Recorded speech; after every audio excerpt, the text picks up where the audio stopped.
this opportunity made us so cherish our school days and college days. We would like to expand for next year also to conduct this conference and thank you. ஒரு மாதிரி ஹாப்பியா ஃபன்னியா இருந்துச்சுல இந்த game. அவ்வளோ சீரியஸாக எடுத்து நாங்கள் விளையாடல. நேற்று நாங்கள் 2 days ப்ராக்டிஸ். நேற்று வந்தப்ப எங்கள் டீம்ல 4 members தான் இருந்தாங்க. இப்போ வரைக்கும் அப்படிதான் இருப்பாங்கன்னு நினைச்சோம். அன்எக்ஸ்பெக்டடா நாங்கள் வின் பண்ணிட்டோம். ரொம்ப ஹாப்பி. ஆனால் டீம் எஃபர்ட் போட்டால் கண்டிப்பாக வின் பண்ணலாம் அப்படிங்கிறது ஒரு மாதிரி ஹாப்பியா ஜாலியா இருக்கு. வின்னிங் லூசிங் எல்லாம் இல்லை, ஒரு மாதிரி ஜாலியா ஹாப்பியா ஃபன்னா இருந்துச்சு. தேங்க்யூ. டீம் மெம்பரா கன்சல்ட் பண்ணி விளையாட வச்சதுக்கு ரொம்ப ரொம்ப தேங்க்ஸ். எங்களுக்குலாம் விளையாடவே தெரியாது, த்ரோ பால்னாவே என்னன்னு தெரியாமல் வந்திருக்கிறோம். Thanks. This is really important for us and please continue for upcoming years.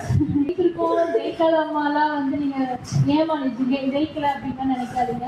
அவங்க கொடுத்துருக்க எஃபர்ட் எல்லாருமே கொடுத்துருக்க எஃபர்ட் எல்லாமே பெஸ்ட் தான், புரிஞ்சுக்கோங்க. அதை நீங்கள் ஜெயிக்கல அப்படிங்கிற மாதிரி எல்லாம் வந்து வீட்லேயோ எங்கேயோ சொல்லி காமிக்காதீங்க. இவங்க வந்ததே பெரிய விஷயம்தான். ஃபாதர் வந்துடுவாங்க, மதர் வெளியே வர்றதே பெரிய விஷயம். அது உங்களை எல்லாம் பார்த்துக்கிட்டு இத்தனை வருஷம் கழிச்சு நாங்கள் இந்த கிரவுண்ட்ல இறந்ததே ரொம்ப பெரிய கட்ஸ் வேணும். அதுக்கு நாங்கள் இவ்வளோ தூரம் பண்ணதே பெரிய விஷயம்.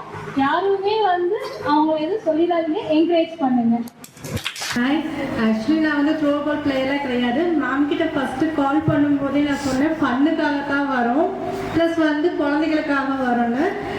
எங்களை வந்து என்கரேஜ் பண்ண கௌசல்யா மேம், அப்புறம் ma'am Soumya ma'am, Pavithra ma'am எல்லாத்துக்குமே தேங்க்ஸ். இப்போ இங்கே வந்ததுக்கப்புறம் ஒரு மோட்டிவேஷன், நம்ம ஏன் பண்ணக்கூடாது, கண்டினியூ பண்ணக்கூடாது, நம்ம ஏன் கற்றுக்கக்கூடாதுன்னு தோணுது எனக்கு.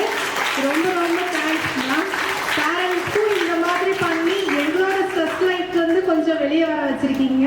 ஸோ ரொம்ப ரொம்ப தேங்க்ஸ்.